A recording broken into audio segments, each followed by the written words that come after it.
দুইটা পাখা দিয়া পাখিগুলি উড়ালতাছে না, দুইটা পাখা দিয়া পাখিগুলি চলতেছে না। জিবরাইলের পাখা কয়শো? 600। অথচ এক একটা পাখা কত বড়। কিতাব লেখে জিবরাইল যদি একটা পাখা সারা পৃথিবীর উদ্দেশ্যে ছড়াইয়া দিত, সমস্ত পৃথিবী এক পাখার ভিতরে পড়ে যাইত, সূর্যের আলো দেখতো না। এরকম দুইটা পাখাই যথেষ্ট। একটা পাখার নাড়া দিলে 500 বছরের রাস্তা যাইতে নেই, অথচ পাখা দিছে 600। আল্লাহ বলেন জিবরাইল এই 600 পাখা কাজে লাগামু হাসরের দিন।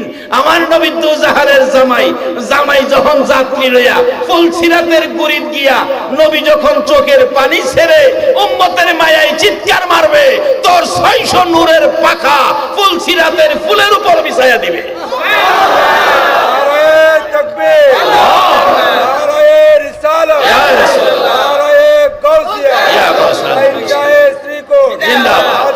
নমাজ কমিটি জিন্দাবাদ।